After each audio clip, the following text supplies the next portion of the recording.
Ladies and gentlemen, welcome back to Ball Watching. It's one of those weeks, Justin. It is our last midweek It game, is. Justin, right, of the season. So I don't know. I mean, you'll probably hear from us occasionally, multiple times a week, but these are a scramble. So shout out to all the content creators that are doing it on a week like this. There's a lot to chat about, and not just the games. So we'll get cracked right into it, Justin, here. But time recording, it's Thursday. We're in the wake of a 4-2 loss home here against Orlando City. But we're going to talk a little briefly about the U.S. men's national team. Got a game coming up there on the weekend. We've got our game coming up right before that on Saturday night as well against Houston. We'll talk about that, obviously. And any sort of questions, topics, concerns, you have it, you name it, drop them in the comments, and we will try to get to it here, Justin. But top of the table for us, top of the agenda for us, and top of the table in their group, U.S. men's national team. We kind of talked about the fallout from the group, going 3-0, doing the job, kind of punching the ticket, going to the next round, quarterfinals against Costa Rica. That match, as a reminder, is on Sunday night in Minneapolis at 6 p.m. So good time for everyone that's tuning in on a Sunday night. That's 2 6Ps in a row, I believe, for us here, Justin, for the U.S. men's national team. And it is now confirmed. I think we were speculating, right, on the last pod, just due to geography, right, because we're just so smart. The U.S. is actually going to run through, at least their side of the bracket will run through St. Louis and Energizer Park if they are able to defeat Costa Rica in advance and play the winner of Canada, Guatemala. Justin, have you bought the tickets yet? I was just about to pull it up, Jake. I have not bought the tickets yet because I don't want to go to a Canada versus Costa Rica match. So I would still think about it, but I'm going to hold off. But basically what I'm going to tell everybody else to do is do what I'm doing. There's $70 to get in right now, and that's like above the supporter section. So decent seats. If you want to buck up a little bit more, it's about 112 to sit in like 203 where we're at, Jake. What my thought process is, Canada Guatemala is at 3 p.m. on Sunday. After that game locks up, if Canada wins that, I'm going to be fresh on that U.S. game. I was going to be watching it anyways, but I'm going to be having SeatGeek up. And if we're up 2 goals with like 5 minutes to go, I'm purchasing those tickets because I think that they're not going down if it's Canada versus the U.S. Because reminder for everybody here, and I hope I'm not just absolutely spilling the beans to where these tickets skyrocket. But I don't think we have that many listeners, Jake. But this could be the last meaningful game for the U.S. before the World Cup. If we play Canada and lose, which is definitely possible, we have no more games outside of friendlies before the World Cup. So this would be the last actual true test for the U.S. men's national team before the World Cup in 2026. And it'd be cool to see it at City Park, Energizer Park. It's surreal, right? I mean, it's crazy that we're already that close to, the next real competitive tournament, obviously, and that's, in a year from now. So it just again highlights the short runway we have in terms of meaningful games and wanting to make the most out of every single one. So you're really hoping this isn't it for us in terms of, again, non-friendly matches. And I think Costa Rica will be a big test for sure. I'm not looking past Costa Rica. I do get excited, Justin. I do know that I believe July 1st is I think it's like Canada's day, like Canada Day. I have no idea. I'm so illiterate when it comes to other countries' holidays, but it's something to do with Canada and them celebrating themselves. So having Canada potentially take on the U.S. in St. Louis, I believe the women's team is also playing Canada on the 2nd as well. Wouldn't it be nice to have them kind of celebrate, roll over out of bed the next morning, and just get pumped by the U.S. Right ahead of July 4th? I could not draw it up any better, and I'm really, really manifesting that. I didn't like that you used the word that they're going to get pumped by the U.S. That felt a little weird. But, yeah, it's like Victoria Day or like their national – that's like their 4th of July. So pretty cool. And I'm excited, Jake. I know people will be like, oh, it's a midweek game. It's not our A squad. Like I said, I don't care. It could be the last meaningful game that the U.S. plays. And if it's not the last, it's the second to last meaningful game that the U.S. has before the World Cup. So I'm pretty excited for it and I hope I'm not jinxing it. I mean, right now I'm feeling pretty good about our odds about Costa Rica. I think the boys have been playing well. I think it was a little bit of a slip up against Haiti there. We shouldn't be allowing a goal and letting them have any life in that game after going up 1-0. But, you live and you learn, and that's what these boys are doing. So I appreciate it, and I'm excited. Yeah, so we talked a little bit about the theme there of, just not wanting to take for granted what you have ahead of you because you never know when it'll end. And that's how I feel about our injuries, Justin, which brings us right into the Ball Watching STL injury report brought to you by the Schmickens Injury Law Firm. We had the pleasure of meeting in person last night, Mr. Rob Schmickens. Obviously, he is the one behind the brain trust behind Schmickens Injury Law Firm. And just a quick reminder for you all, this guy's a human. literally sits slash mostly stands in the supporter section amongst you all. So if you or anyone you know or love have been injured in car wrecks, trip and fall cases, anything on the job, make sure that you got Rob Schmickens top of mind and you give him a call at 314-222-4223 to discuss your case. Mention us. Tell him Jake and Justin sent you, and you'll get a free consultation. Remember, you will not pay unless he wins your case. So make sure you give him a call or visit him online at www.hurtandstl. Disclaimer, choice of a lawyer is an important one. It should not be based solely on advertisements. Justin, I think it's just cool to do business and be partnered up with someone that's, a fan just like us, right? Like just a normal guy. And he's here to help you in your darkest and, your most hurtful moments. So make sure you think about Rob. Look at this. I mean, if you guys have to have been seeing him in the supporter section, the man goes all the time. He was absolutely rocking and ready to go at the pitch before the game. Look at this guy. It's a personal guy. It was awesome for us to physically meet him in person. We have plenty of calls with Rob, and he's an awesome dude. So if you haven't already, go to hurtinstl.com, or I like to say hurtinstl.com. Justin, I was hurting as I looked at the injury report heading into this match. I have a feeling we could maybe see another body hit that list here heading into Houston, but I kept Horn in here, Justin. I know he's officially not our player after the weekend, and I'm not expecting him to play at all, and he's not hurt either. But we are tracking a potential, new signing, a young 19-year-old Polish international that plays in their top tier in Poland, a prospective left back who logged this season in the Polish top tier again over 2,000 minutes, and they won the championship as well. Again, he's young. He would fit under that U22 initiative. Also, probably looking at a multi-million-dollar transfer fee for him if you are going to pull the trigger.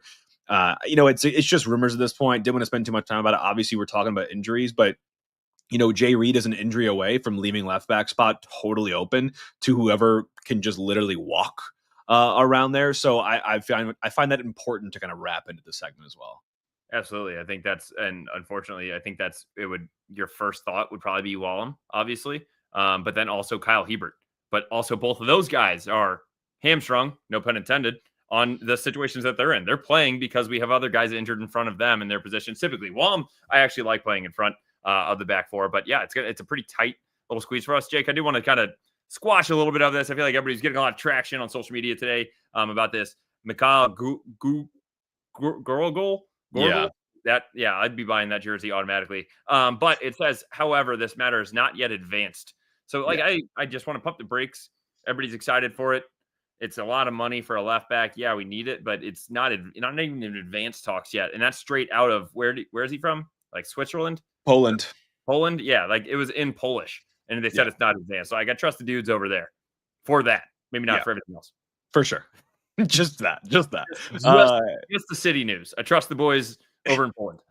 And to be honest, Justin, there wasn't really much news today on the injury front. Obviously, we did this pod, 2 or 3 days ago, and then you had this game. And I'll mention that, we saw Baumgartel hobbling around last night, looks like an apparent knee injury of some sort, but he was able to continue, not for the full entirety of the rest of the game, but looked okay, maybe just a little bit off.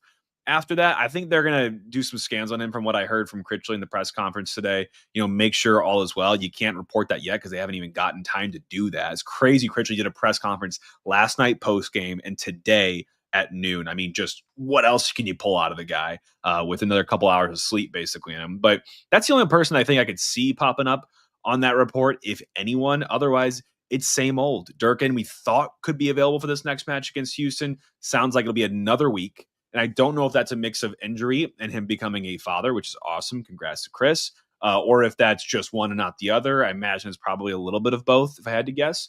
But otherwise, nothing on Kessler, Leuven, Alm, Nilsson. And we did see a new face on the list here, Justin. Tomas Ostrak popped up last minute, totally out of nowhere. We talked about him, though. He hasn't really logged any sort of minutes under Critchley, so it's not like it's a big issue in terms of his personnel right now, but he was ruled out on Wednesday with a lower body injury from the description. But I saw mid-July on FOTMob. And not FOTMob isn't the best or the easiest place to go and find it, but at least it gives you something when the club gives you nothing. Yeah, I think that's fair. And I want to give a quick shout out to Durkin, obviously, as you already mentioned, becoming a dad. Hopefully he'll come back from his injury stronger. He'll have dad strength now. Don't you? You have that stuff? Absolutely. Absolutely. Yep. Okay. Yeah. You definitely need that second kid coming because you are looking small. But yeah, I was a little sad to see Ostrak on there just saying like lower body. Like, what is this, hockey now? We can barely get any insight on this. But obviously, with through all those injuries, though, Jake, we had to throw an 11 out there. And it actually was a pretty solid 11 from what we'd predicted as well.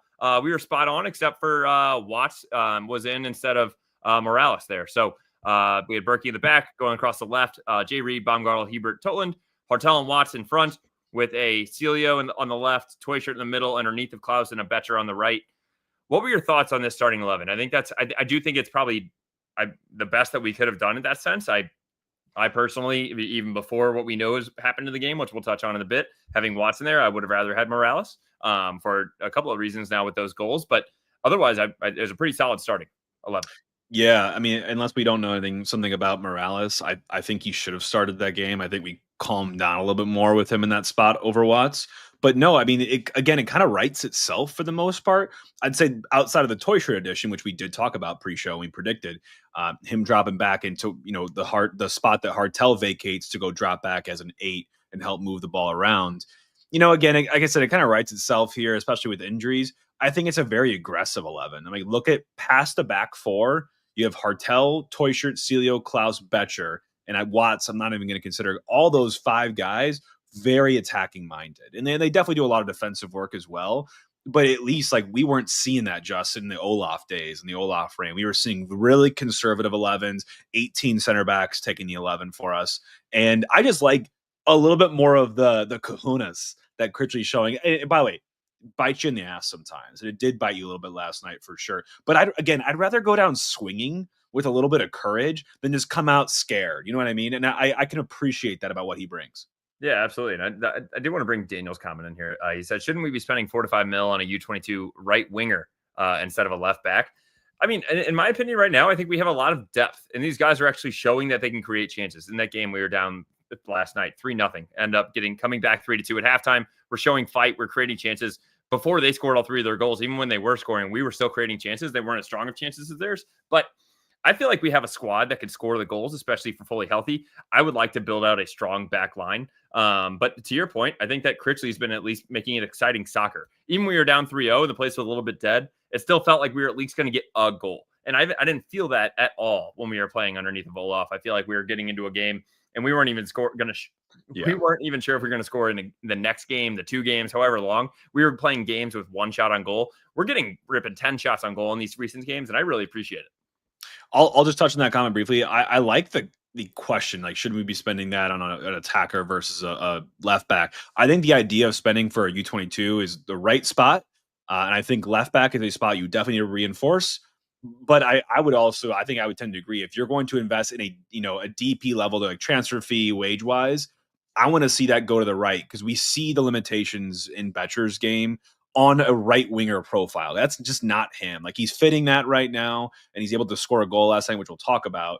But I think right wing, if you can give me Klaus in good form, Celio in the form like he is, and a right winger that can just manufacture chaos and go touchline to touchline and just run like the wind, and has a little bit of end product, I think that would be a phenomenal investment. So my question back is like, can it be yes and? Like, what about all the other turnover that we're going to do? Like, can you go left back U22 and go right wing DP? There'd be so much turnover in transition this summer and the next if we don't go too aggressive this summer. So I'm not afraid, or I'm not worried about investment, but I think right wing and left back are 2 specific ones I could see us looking at.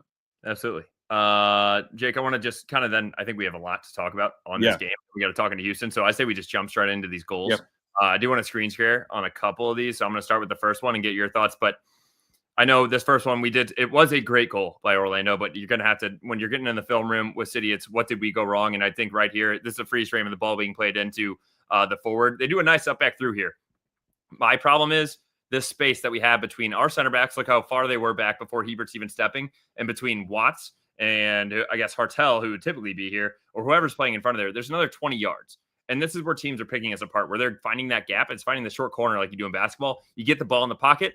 Look at Hebert's step. He realizes, oh, shit, I shouldn't step that high. He pauses. He's already out of position. There's the up. There's the back. And here comes the through ball. Hebert does very well here to get back in position. I appreciate it. Baumgartel slides over for him, fills that void. Hebert's in a great spot here. Pause.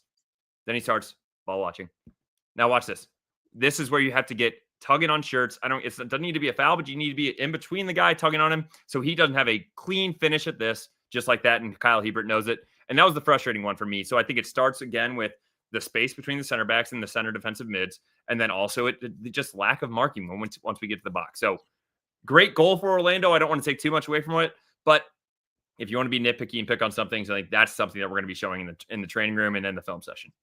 Yeah, and I saw a theme in there too that I'll underscore as we get out of the specific goals, but I'll move on to the second goal here, Justin, with Orlando that scored 2 minutes later in the 9th minute. So you're down 2 in the first 10, where Pasalic, a Croatian baller we talked about in the preview, Roman Berkey, I believe, overlapped with him for a little bit of time at Dortmund. I don't think Pasalic played too much at all for Dortmund, maybe some for their 2 team before moving on, but knew about the guy, knows his profile. His left foot is a magical wand. It's unbelievable. We were put to the sword twice last night by it. He picked up the ball at midfield. I mean, like literally at the 50, at the 60, at the center half line, picks it up, runs with it.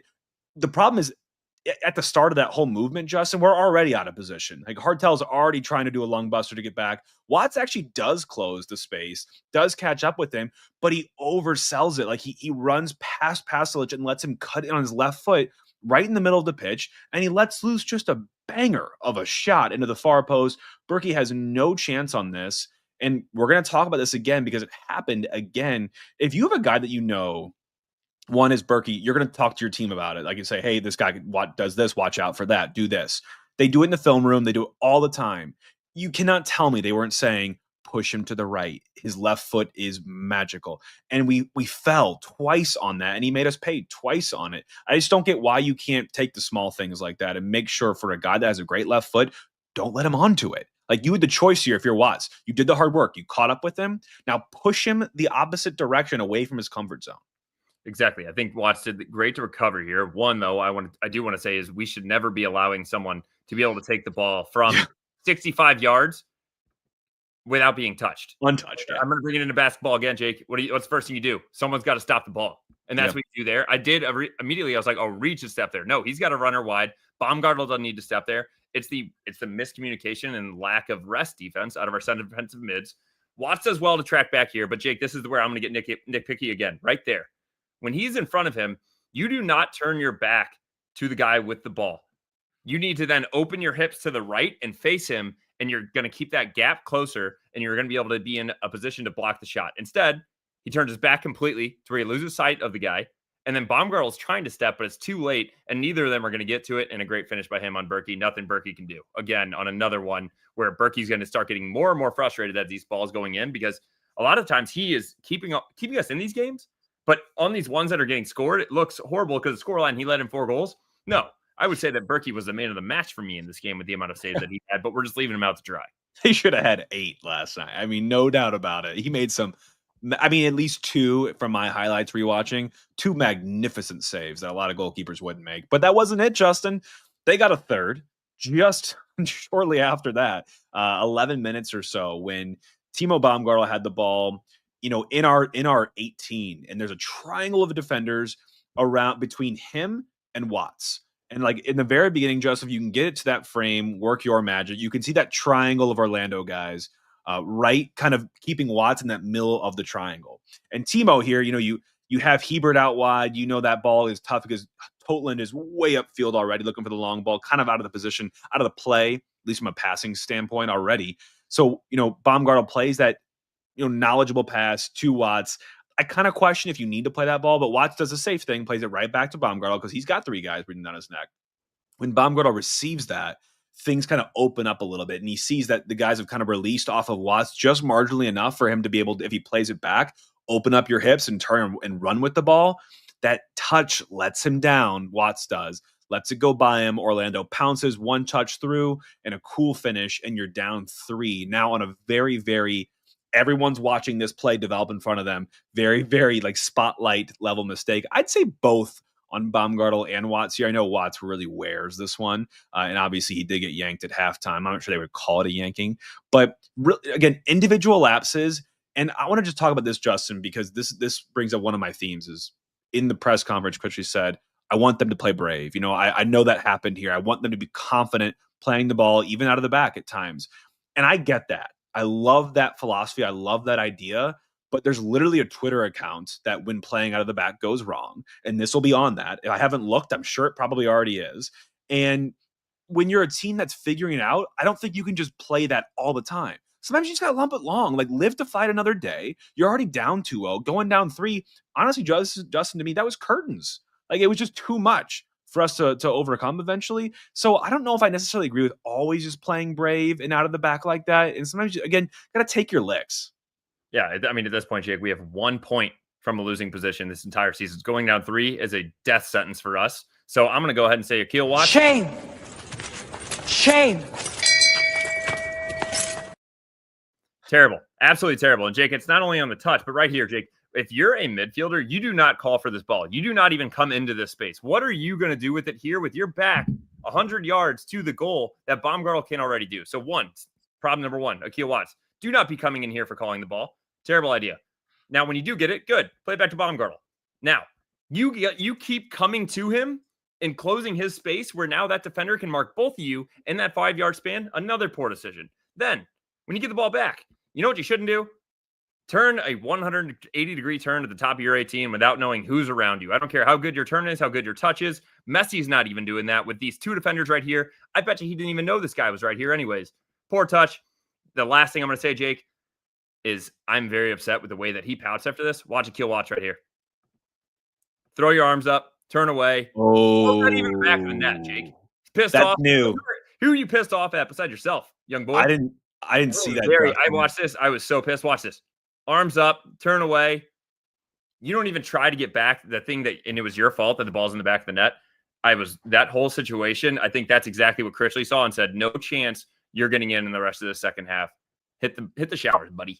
Wow. Okay. I did not catch, and I watched those highlights a couple times. I didn't even look at his body language. I really hate that even more so now. I was gonna be nice to him a little bit, and I still will color a little more context as we go in here, but that's awful. I hate that body language. Be as frustrated as you want, but take a look inward before you shake yourself at anyone else and blame anyone other than yourself for those types of mistakes. So I totally agree with Justin. That's a deep mental note for him, in my opinion, is usually when you lose the ball, the first thing is you're trying to do is get it back for your team, not turn around, throw your arms up the air, look up at the sky, and the ball's not even the bet. They haven't even ripped a shot yet. You don't know what's going on. You didn't even try to go ahead and get back and get in position. I know that from that sense, there's probably a very, very small chance that he can do anything. But what if Rome makes that save and the ball comes back out to the top of the 18? Yeah. Akil Watts is just completely out of the play. I'm not expecting him to block the shot, but giving up on it when it was your fault, just unreal and not acceptable. Oh, Berkey would have had him for dinner if something like that happened. And he should for dinner. I mean, and dessert. Justin, we did get back on the board. As bad as things were, we got, I feel like, to the water break, and I think maybe got a quick breather and a recentering to say, okay, it's ugly. We have not brought our game plan. We have not executed. Individuals have been way off kilt. And what can we do to change? And we legitimately manufactured 2 goals out of almost blueprint plans, and those both come from Berkey long balls, diagonal balls, and they find the feet of Totland. And Totland, by that first goal, Justin, where Totland plays from the half line, a banana-shaped long ball over the top, perfectly over the center back's head, into Betcher, who's making those runs in behind like we know he loves to do.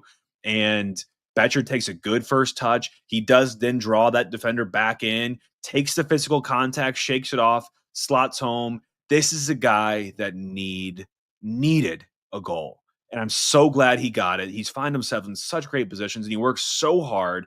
It has not been the season to remember for him yet. And I say yet. I think he can really turn it around for us here too. So I'm so happy for Simon Betcher. He deserved it. You could tell how much it meant to him. Yeah, Jake, I'm a huge fan of this run. Look, you can already see him calling for it. And finally, there's been another team that is not having a flat back four. They're the reason. This back guy that's not even in the picture yet, he's the reason that this goal is scored. Look at this. He should be up here with this line, not allowing Simon Betcher to already have a 5-yard head start. He's way back there already. We've been doing that all the time. It's usually been Kyle Hebert or Baumgartel being caught back there, keeping him on side. I love the composure right here. Fights off the foul. Nice, clean finish. Let's roll Bills. And then fast forward, only 7 minutes later, we're in the added time for halftime. In the 45+2, this one starts deep as well, as Baumgartel hits a deep diagonal. So Berkey, by the way, got that assist on that first goal. He got the double assist. The NHL assist, they do keep track of MLS. And Berkey, as of today, is tied for first in assists for St. Louis City SC. Fun fact. And this one didn't come from him, though. It was from Baumgartel, who he got the double assist. Plays a deep diagonal ball to Totland. Totland, does his best. I think he plays in a service. It gets cut out. It gets brought back out. Totland then plays another service kind of early. Oh, my God, the whiff. I got a nice little gust of wind cooled me off last night from the leg of that Orlando defender. And Klaus is in the right place at the right time, takes it down, coolly slots it home. Justin, I'm knocking on everything I possibly can, every surface. I know that was a goal that, it just feels so Klaus and so St. Louis City, but he's finding his foot. I feel like he's finding himself. You can see it in the happiness and the joy in which he's playing this game. He should have had another one shortly after that, whipped just wide of the post. You love to see the big man Klaus getting goals. I'm absolutely pumped for him. This is one that I feel like he's starting to go on a little bit of a run. That hat trick that he had, it kind of got that feeling back for him. It's like when everybody was asking, what did that dumb reporter asked earlier, like, do you think the guys forgot how to score goals? Maybe the answer was yes, Jake. No, I'm kidding. But actually, now that he actually sees one go through the net, I feel like he's just starting to get more comfortable. You can take a breather. It takes a lot off your chest and off your shoulders. I'm hoping we see the same thing out of Simon Betcher. But yeah, this was a great finish by him. I think Totland was going for the ball here into Simon Betcher. Great run right here. Look at Simon Betcher's run in the near post. If he slots that in, that's going to be a goal as well. Whoop, see ya. And then back to the net. I was absolutely pumped. We did our little halftime update. We posted that out there. We said the next goal, we need to get the next goal. We can't go down 2 again in this game. It was a pretty quiet first 20, 25 minutes. Oh, my God, yeah. It completely different than the first half. It's like both these guys came out hot and ready to play, and then the heat wave just hit them. They came out in the second half a little bit lethargic. I don't think either team was really trying to make moves. It's like, all right, who's going to make the first move and who's going to make the first mistake? And ultimately, it was us. Yeah, so Orlando gets the icing on the cake in the 82nd minute with a long ball into midfield from deep. Our midfield is gassed, nowhere to be seen at all. They drive again at our back line. They lay it off to Pasalic, who we already talked about, who kind of draws Reed inside onto his left again, onto his left foot. Reed, again, that was Watts the first time, but Reed here, again, as a fullback, again, know the footedness of the guys you're coming up against and learn to play those weaknesses. Shift him onto his right. Make sure that he's looking for the cutback or tries to cut back, and you make sure you cut off that square ball or any sort of shot from him. We don't. And he kind of uses Reed almost as a screen on his quick hit shot. And, this one, Berkey kind of gets a little bit screened on from what I can see, and it goes through Reed's legs. So not much you can blame Berkey on. But again, a frustrating way to end because these are very preventable, or just you could definitely reduce the probability of some of these goals. Yeah, so this one, Jake, I want to bring it all the way back. Look, they have the ball, 8 yards from their own end line at 81:02. You can see how quickly this gets down the field. And the reason for that, Wallum is all the way up here pressing in the top of their 18. Even when we're down 1 goal, I don't think that needs to happen. And if it does, Critchley needs to be talking to Celio right here. He needs to be sliding in because right over here is a guy, and that's where, Morales? Is that who was in at this point in the game? That's where he is covering this guy. And look at this guy, wide open, calling for the ball. Celio, I love you, but Jesus, man, you see this ball being played? He walks until he's out of the frame. So 81:02 is when that ball was at 8 yards away from their own goal line. This is another one, though, where I was talking about the shake. Look at where Reed is. He's 6 yards ahead of the other center backs, keeping him on. This is completely different. If you stay a little bit higher, it's not going to allow this guy to cut inside and be that much closer to the goal. And then to your point, Jake, once he does get the ball, watch, settles it with his left, or settles his right. Left foot touch, left foot touch, left foot touch. You know that he's getting to his left. And this is where Berkey gets so frustrated. If you're to the defender, you have to take away the near post because the goalie has to take away the far post. And then you watch this. Berkey is irate at Reed. Just yelling at him, putting his arms out. He's still holding his hands up right there. Slams the sand. He does it right afterwards after they're celebrating as well for everybody that was at the game. It was a frustrating one. And I think Rome was extremely pissed because he did everything he could in this game to keep us in it. And that one, there's nothing else he could do. So let's go macro, Justin, before we get into Houston here. What can you learn from, or what did we at least take away from this at a higher level? Obviously, the start to that match. I mean, you had 10 days to prepare for this. What the hell was that, guys? I mean, you're rested, you're fit as you're going to be. You've got the game plan. You're at home.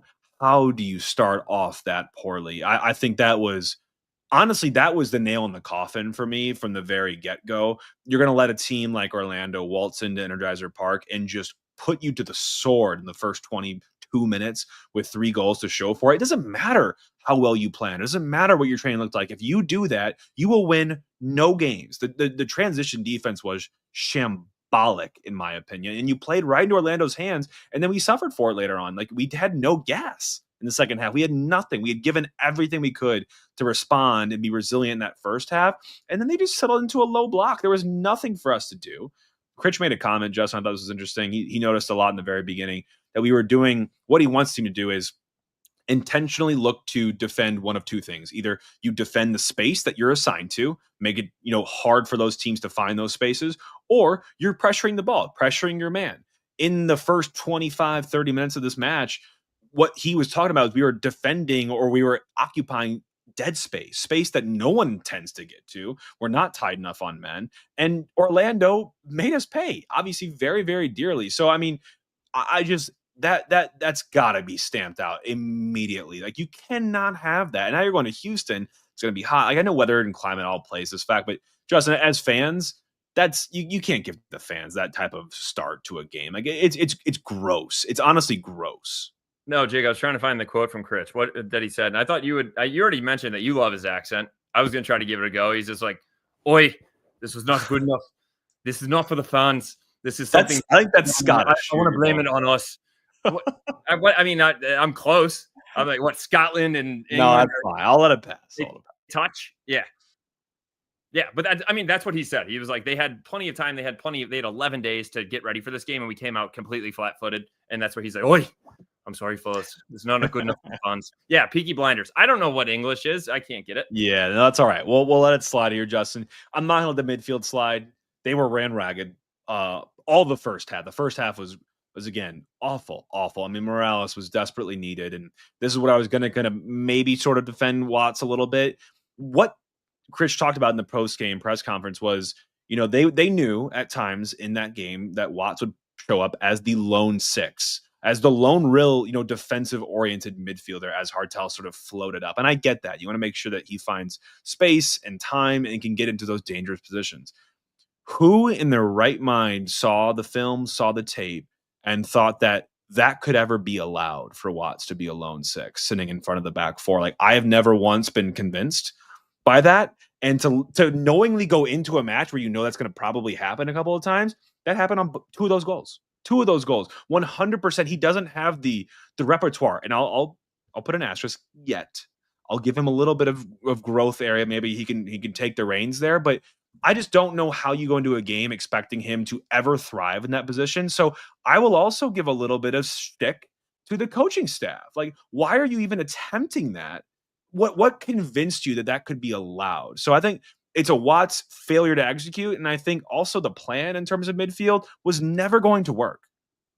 No, I know we're hamstrung a little bit from a decision for the starting 11, but that's where I think Morales fits in.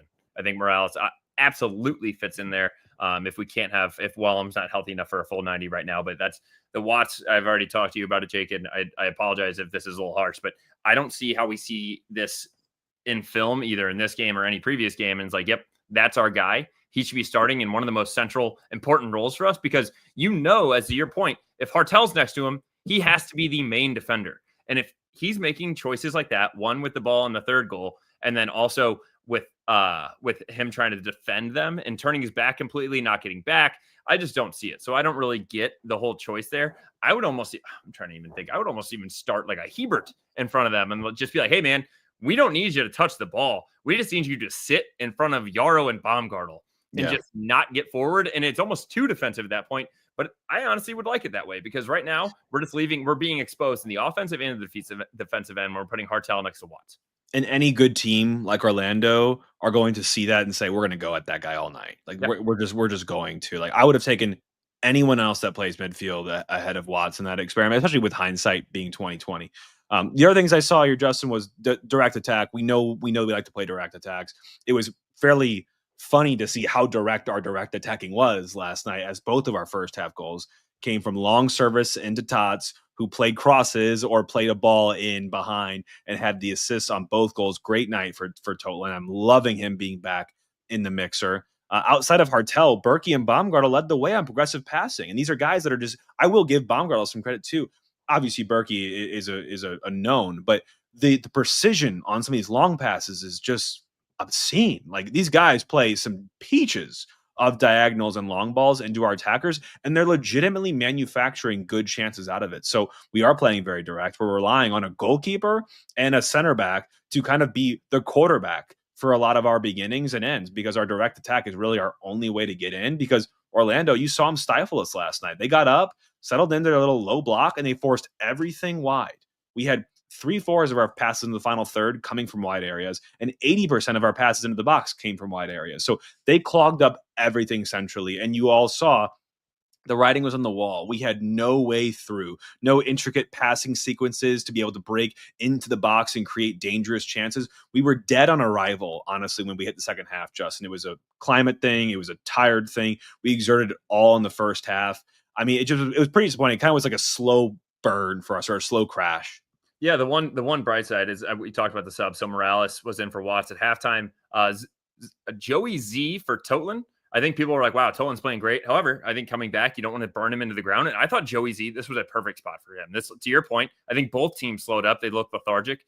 Joey Z is a workhorse. That guy can get up and down the field offensively and defensively, and he will just run for you. And I appreciated him coming in the 68th. Wallem for Toy Shirt as well. That has wanted a little bit more legs, being a little bit more conservative on the Toy Shirt side. I thought Wallem did fine while he was in there. McSorley for Betcher. It's like-minded there. I think that's probably more legs as well. Do you have the juices? Just telling him, go be a bulldozer out there and do what you can. And Wenzel for Baumgartel that late in the game. It's not going to change much, but I really did appreciate the Joey Z and him coming in and giving some more minutes for us. Because I honestly think, Jake, if we're missing this, and like, where can we possibly put like Joey Z in front with, if you want to put him next to Hartel? Like, I don't know, dude, but like, I just feel like Joey Z, Jay Reed, and Totland are all making fair cases to why they should be on the field, and we don't have that many wingback positions. So, you know who's not making a case is Keel Watts. So put one of those guys somewhere else. Let's talk about it when we get to the 11 here, Justin. Right. But let's turn the heat up, because we're not escaping anytime soon. You and I might be a little bit more in St. Louis. I mean, when I'm saying escaping, like, we're going from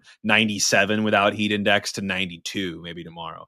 But the boys are heading to Houston on Friday or Saturday, whenever they do. And Houston's going to be hot, baby. So turn up those burners. It's not getting easier from here. It's going to be 2 grueling matches in this week for this team. I'm hoping we just come at their side with something to show for it, because Houston's been a good matchup for us, and good meaning very positive for us over the time that we've been a team, with a 3-0 W at home in 23, followed by a 1-1 draw away. We played them, you all remember, last year in the 2024 version of the CONCACAF Champions Cup, that Kojima winner at home for a 2-1 W, followed by a 1-0 loss and elimination at their hands in Houston. But in the regular season, Justin, again, a 0-0 draw away and a 3-0 dub at home. We've got their number in MLS play. Can we keep that up? We've never conceded more than 1 goal per game against Houston, and we're undefeated against them in MLS play.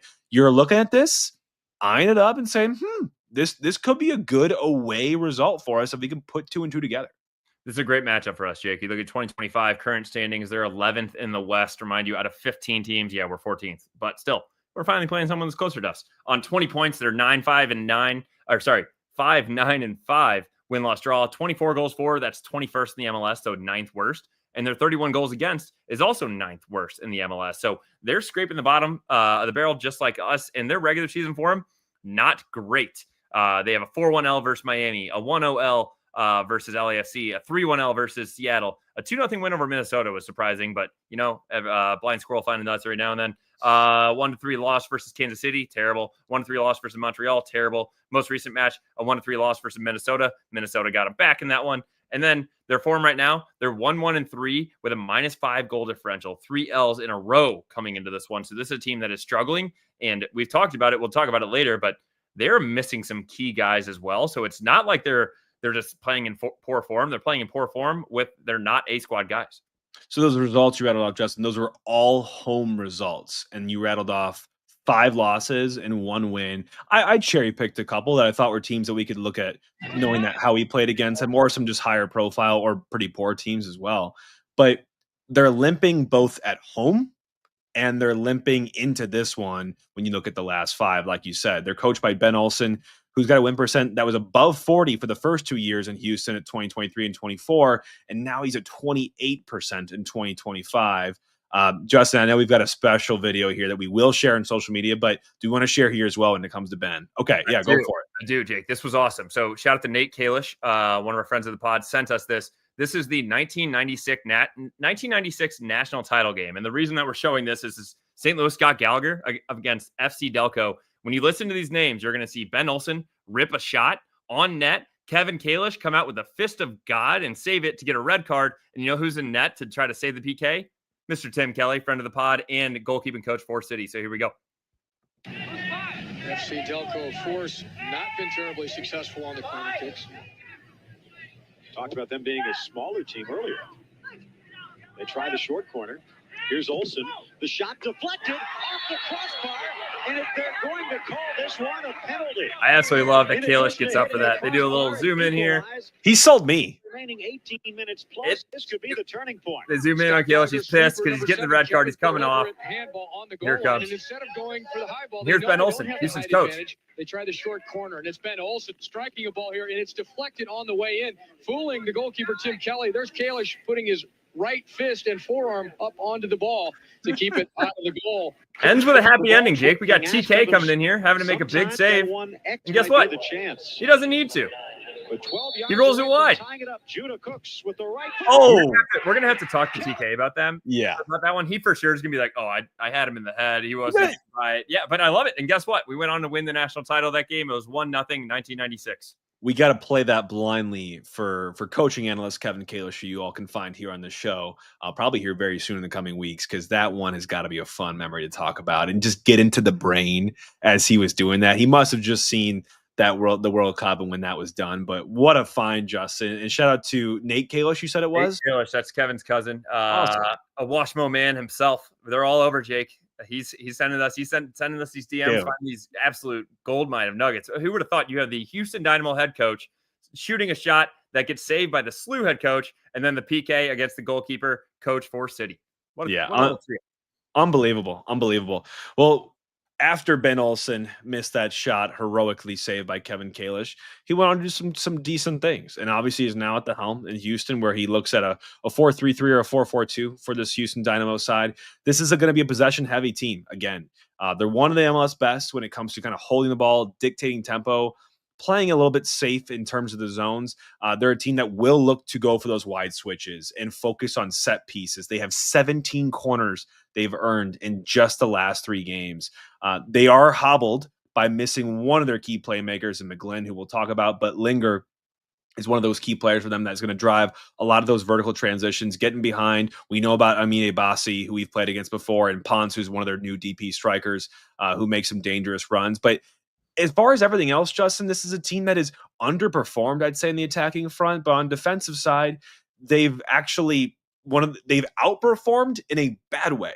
And we'll talk about that because they play more of that low block, really compact structure, and they're super disciplined as well. That's going to be an interesting piece for us, Jake. So when we talk about that low block, it's like a 4-4-2 or a 4-3-3, where these guys are not venturing. You know, the space that we've been talking about, where we have space between our center defensive mids and their center backs. They do not have that. So this is going to be one where they're keeping them shape. And we've talked about this on our rest defense. I think we've been working on this as a team, is once we get into their half, we kind of keep the ball and we move it to side. But we've been struggling to break it down. You saw it in the Orlando game. I felt like we had a solid amount of possession in their half, especially in the second half. But breaking that down and finding those gaps is a little bit tougher for us. We're going to take some creativity here because they are weaker against dribblers. So you think about a Celio there. You think about if you want to do a little Simon or a Vollum overlap with Klaus. That's going to be something, in through balls as well. And then also on aerial threats, especially with defending set pieces. So this is one where if we take them on dribbling, we get a foul, we get a free kick in there, hopefully not a lofted ball by Hartel. and then Klaus, I feel like he's just him putting away a header. Yeah. We haven't seen in a while. Jake has in his hat trick, he didn't have a header. And this last game, it was off his foot as well. I would love to see a Klaus header goal in this game. I'm in. Let's cash it. Home wise, again, this makes me excited because again, the matchup, we're going to Houston. They are at home. They are a bottom 10 home team. They've generating right now this season 1.00 points per game at home, which is worse than us. And it has not been a good season for us, even at home. 19 of the 31 goals they've given up this season have come at home. So let's look at their XG, and then we'll zoom back into the home side. So they're number 20 in expected goals, number 15, so marginally better at home. Expected goals against, they're one of the better teams in the top 10 there, and they're a little bit marginally better at home. So their goal difference in terms of expected goal difference is almost even, spank even at negative 0.01. So their expected goals and expected goals against are almost the exact same, just marginally off. Like I said, they're underperforming, though, their XG in terms of goal output, and they're allowing more goals than their expected goals against would have your eye believe. The Habs, not too much memorable about these, Justin. They're about bang average when it comes to the first half in terms of results if you stopped it at the first half whistle. In the second half, they definitely drop off a bit to down to 23rd in the league. Again, if the second half was played as the only part of the game, they'd be the 23rd best team in the league. So some interesting little tidbits there to think about as we head into this match. Yeah, and I think some of the keys on this, and I'm still heavily focusing on this low block. I think you have a great point in here as well that we can, on fast transitions, if their low block is caught up high and out of position, that's a quick turnover moment. I think that's where we're going to need some speed, like a Celio or a Simon Betcher trying to get in behind. And when we do turn them over, we need to go quickly before they can get back and get into position to have a nice rest defense there. So I think that's one. And by doing that, that's also disrupting their tempo, forcing turnovers from their guys in the midfield, and then taking them on immediately in those 1v1 plays so that we can get those set pieces that we talked about and have some aerial threats for them. Because when they're coming down at us, they're going to be looking to whip the balls in as well. And I honestly do think that our team can be solid in the air, but what worries me is our marking. We don't have to win the ball outright. We need to be tugging jerseys and making sure that they're not winning it cleanly so that Roman Berkey isn't picking something out of the back of the net. So I think that's going to be one that's going to be huge here, Jake, is also communication and marking in and around our 18 when they're whipping these balls in, because I feel like that's where we lose, guys, is we're trying to watch the ball coming in and we're not paying attention to anybody else here. It's the first thing, just like rebounding in basketball. I don't know why I'm all on this. Get to the guy and get to the guy. Don't worry about the ball. The ball can drop and hit the floor. You can let it bounce. Just make sure your guy doesn't touch it. Yeah, I like that. I liked your comment too on the pressing in terms of disrupting them. It's not something that we successfully really did against Orlando, right? Can we bring that back to life? And Orlando, credit to them, great ball players. I don't think Houston will have that same level of quality, even though they do like to be on the ball. Can we be a little more lucky in that? Can we put a little more pressure? Can we get some high turnovers and generate attacks via that way? You're going to love my goal of the game, by the way, as we get there. But key players to look out for. I mentioned Linger as a right wing or a central attacking midfielder for them. He's a Czech international. They signed relatively recently. He brings a lot of forward runs, good penalty box or 18 presence, and a great defensive work rate. So he's kind of the whole package. 3 goals, 1 assist so far for them on the season. Ezekiel Ponce is their DP striker. He's of Syrian descent. He hasn't really found that consistency in terms of his form yet, and he's often that lone outlet up top. So movement, hold-up play are 2 kind of key things for him. If he's not getting that sort of support, he will struggle. 4 goals, 1 assist for him on the season. We talked about Bassi, I believe, in almost every preview we've done for the Houston games. He's 2 goals, 1 assist this season. He's signed through the end of this year. He's that smart, very, very small kind of profile and build player, but definitely shifty, gets late on the end of crosses in the boxes, can link that midfield and attack. But Justin, you mentioned it. They're missing the most focal point of this team that they just acquired in that first ever cash for players trade in the offseason in Jack McGlynn, because Jack McGlynn will likely be starting for the U.S. men's national team on Sunday, if not right off the bench. Yeah, this is a guy that's extremely talented and someone to keep an eye on, as we already mentioned about it when we were talking about the Gold Cup. So U.S. Youth International used to play for the Philadelphia Union. It was, like you said, the first cash for homegrown trade, central in their attack as well, and superb on ball retention and vision. So this is a kid that's young and really knows how to see the field well. Works well in the midfield. So he has 2 goals and 5 assists for them already this season. If you count the MLS assists, that's where I add that in. Number 3 in progressive passes, number 7 in key passes, number 8 in passes into the penalty area. Those are some incredible numbers that you have That's in here. In the league, Justin. That's in the league. MLS. Yeah. And this kid is 21 years old. He will be turning 22 on July 7th. So hopefully he will be having a little party after what would it be? We'd have the semifinal on the 2nd, and the final would be like right before his birthday. That would be awesome. So this kid is something to keep an eye on. But unfortunately, you're not going to be seeing him, or fortunately for City fans, but unfortunately from soccer fans, you're not going to be seeing him on the game on Saturday. You'll be seeing him on the game on Sunday for U.S. men's national team taking on Costa Rica at 6 p.m. Yeah, they'll be missing one player through yellow card accumulation. That's Griffin Dorsey, who normally, I believe, plays on the right side of defense for them and likes to get up and whip in those crosses. So they're hamstrung by McGlynn. I'd say Dorsey's a big miss as well. Otherwise, they have two other players, Andrew Tarbell, a goalkeeper for them on an ACL injury long term, and Nelson Quinones on a left wing, who's not going to play this game either. Jake, I want to make a quick shout out to. I meant to add this to the doc, so apologies. Griffin Dorsey leads the team in minutes. He also leads the team in assists with 6. So 2 goals and 6 assists. So if you talk about guys that they're missing their top 2 guys in assists. Though Griffin Dorsey has 6, Jack McGlynn has 5. The rest of the guys on the team, I think, have 2, 4, 6, 7, 8, 9, 10, 11 between them. They're missing half of their assists in 2 guys. So this is a game that this is truly a great opportunity for us. We talked about their home form, how this team is already limping in here from missing guys. And I think it's one that we just need to go in and steal some points. Agreed, Justin. Well, let's get into our Hoffman Brothers starting 11. But before we do, shout out to Hoffman Brothers, the presenting sponsor for Ball Watching for 2025. Guys, again, this ad read writes itself. It literally could say itself, just go pop outside for 3 seconds and tell me you don't come in with a bead of sweat over you. Think about your home just sitting baking in that sun basically this week, Justin, this whole last week from like Thursday to Thursday, right? So make sure that you've got everything under the hood taken care of. If you're at all worried, if you're getting a lapse in terms of your AC's performance, make sure you give Hoffman Brothers a call at 314-664-3011 or visit them online at hoffmanbros.com. Yeah, Jake, I mean, you said the last week, it's not slowing down. The lowest low all the way through next Saturday is 69 degrees. I keep my house at 68 when I sleep, and the lowest high is 85. This is not going away, and you do not need to be embarrassed by calling the Hoffman Brothers. We've had a lot of people DM us like, hey, you guys get the hookup? Like, yeah, we do, and you should call them because I feel like a complete dummy. And when you call them, they just make you feel at home. This is white glove service. They know that not everybody knows everything. That's why you can call them at 314-664-3011. And Jake, that is a perfect time to bring us into the Hoffman Brothers predicted starting 11.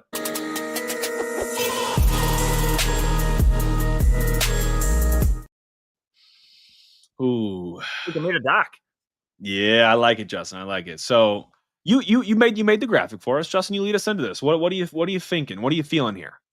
So I you filled out the doc before me, and then I was like, you know what, Jake's a pretty smart guy, so I put what you had in there. But it's also because I agreed with it. So Berkey in the back, and then go from left to right. We got Reed, Baumgartel, Hebert, and Totland again. That's the exact same back as we had in the last game. Then we have this is the only switch up from the starting 11 last game, and that's where I'm going to kick it to you to explain why. Morales and Vollum in front of the back 4, and then in front of them is Cirilio, Hartel, Betcher, and Klaus. So yes, the only switch on starters is having a Morales and Vollum instead of having Toyshirt and Watts, and you're pushing Hartel back up the field. So Jake, help us understand, why are you having Morales and Vollum as the center attacking mid or center defensive mids in this one when we didn't have that against Orlando? Twofold for me, Justin. I thought Toyshirt actually had some good moments in the first half, being able to kind of sit in Klaus's physical shadow, like not like, his shadow, but sit in his shadow, get to take in some of that space that Klaus gets to create for him. But over the sample size of that whole time, and I don't think he's up to snuff in terms of fitness yet, I want to give ourselves an option off the bench as well for a little extra punch if you need it. We had none in this last match because every one of our strikers was playing or at least started in the match, and they were all, gassed, all super tired. So that's kind of the reason for pulling Toyshirt out. A little bit of performance, also a little bit of just trying to think about how we can have continuity in a game and always carry a threat, even if we need to make subs. With Wallum, I mean, the guy's obviously levels above Watts, and I think he would have started had he been fully fit and ready to go, and obviously didn't make that start and got limited minutes. So I'm down for him to come in and play a bigger stint or bigger start in this match. And I think Morales also should have been one to start. So I think when you play those two sitting in front of the back 4, neither of them I really feel like fit that traditional DM mold, but neither does Hartel. So putting Hartel back up in the space on the Toyshirt will vacate as he heads to the bench, I think gives Hartel the reins, something that he likes to do, and that gives him the freeness to not have to get back so much defensively and kind of, again, get into more of the weaker parts of his game. So I think that's why I made that switch. Yeah, I think that's fair, Jake. And this is also one that I really appreciate us going a little bit more attack-minded, because this is a team that is kind of limping, and I would love to just jump right on them from the start. And sorry if I kind of hopped ahead as we were talking about, but I'll jump into before we touch on yours. What is my key to the game for this one, Jake? So let me scroll back down here, and I didn't even have it typed up. But my key to the game, Jake, is similar to yours, so I'll let you take it. All right. I was going to say, you bastard, better take mine. I think you have to give Houston the same exact medicine that you just took from Orlando. You basically say, oh, I see what they did there. And you just go do the same exact thing in Houston. And it sounds easy. But what I'm saying is come out on fire, and not because it's overwhelmingly hot in Houston, but because you should. If you can punch Houston in the mouth early in the game, that's going to throw off the whole kilt of the game. Like just like it did for us, Houston's going to want to sit in that low block and make it really, really hard for us to break them down. If you can get a cheap one, if you can get a great goal, if you can get a goal in the first 15 minutes, it fundamentally will change the game and how it should go for Houston. And it gets them down their luck again. Obviously, home has not been a good place for them. It has not been an outlet. Can you take advantage of that in the very beginning from the get-go? That's my point one. Obviously, Berkey was magnificent. Can we let in less goals in this match? Can Berkey keep the same form, keep the same attitude, but keep balls out of the net for us? I love that as well, because I agree with you when you had in here, like, do what Orlando did to us. Like, yeah, I don't think we're netting 3 in the first 22. Yeah. But what my point is we got to score first. That's just the biggest thing in this game, because I do think this is a team that's already struggling, and I would love to take any wind that they have out of their sails. Or, you know, they're going to have a couple of these guys that are coming out firing. Like, I have something to prove. I haven't typically been getting minutes when you have a Jack McGlynn and a Dorsey out. So there's going to be guys, they're still MLS soccer players. They're wanting to play for a contract and play for something. This team also isn't mathematically out of the playoffs, almost nearly as close as we are. We're going to have to start doing that math here soon, Jake. But they're going to be coming out firing, but I think we need to try to take that and cut their legs out from under them, be the first one to score a goal. So, Jake, I'm predicting a 2-1 dub. I agree this team is not scoring many goals, but god dang, we can't keep them out of the back of our own net. So I'm just going to leave it at a 2-1 dub. What are your thoughts? I like the prediction. For some reason, there was this gut feeling inside of me that we're going to get a clean sheet in this game and win 2-0. Dos Acero in Houston. I believe Justin, the final is in Houston for Gold Cup as well. I just remembered that. Just thought I'd put that out there. So it's going to be a hot Gold Cup final as well if we can get there. But yeah, I'm saying 2-0 on this one. I think we will find the back of the net. I would put a good amount of money on doing so because we got this really sour taste in our mouth. Like we had some better vibes, right from the last couple Critchley games. And this one is not a good one. This is not a good memory. You want to put this behind you and you want to come out and make someone suffer. And I think Houston is a perfect victim to do so. And it will not be easy, but can you come out on fire? Justin, we've already caught fire recently in the underdog entries, which has been fun. We did hit that one last night. Berkey, actually, I believe that one was hit in the first half last night because I had Berkey saves 3.5. We had Celia Pompeu higher than a half shot on target, and we had Pasalic higher than a half shot on target, all of which I believe, all of those hit in the first half. So follow us if you're not already. We're putting out the underdog entries for each game. The projections are sizzling for City players right now, and we've got a good reads. We're just kind of hitting form at the right time. Not like this club, unfortunately, Justin, but if you haven't hit the form at the right time, make sure you do now. Go look at Underdog, go download the app on your phone, and play now anywhere in Missouri. You can scan the code right now on the screen looking at it in front of you on YouTube. And if not, just go look it up and download the app. And make sure when you're signing up, you put in ball watching as the promotion. And you, my friend, are going to benefit from getting potentially make your first deposit up to $1,000 in bonus cash. And you can ride all of our entries with us.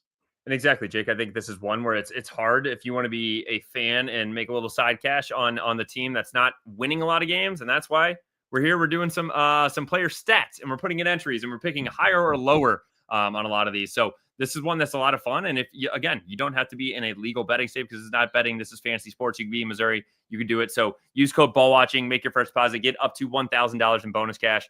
It's been a fun partnership with them so far, and I really appreciate it. I do too, Justin. Well, been a week, and it's going to be even longer one as we head to Houston again for this match on Saturday in the heat of Houston. And I'm just hoping the boys put this one behind them. It was a tough match, Justin. Can everyone collectively turn the page, turn up the heat, and get some sizzle to kick into the second half of the season? Jake, I'm going to talk about it real quick too. City, plus 285. Woo! Not touching that. You know what's better? You know what that means? Then we go to the double chance. Minus 105. Minus 105 double chance. Absolutely going to be a hammer for us. We look at team props. City over 1.5 plus 140. Oh, I have to be at the Illinois office tomorrow. Awesome. Well, happy fantasy, happy gambling to those who do it, and happy week of ending the heat advisory here in St. Louis. It's going to be fantastic to finally creep it down 4 degrees. It gets marginally cooler, but hopefully this team gets hot. We're all behind them. And in the meantime, all for City. All for City.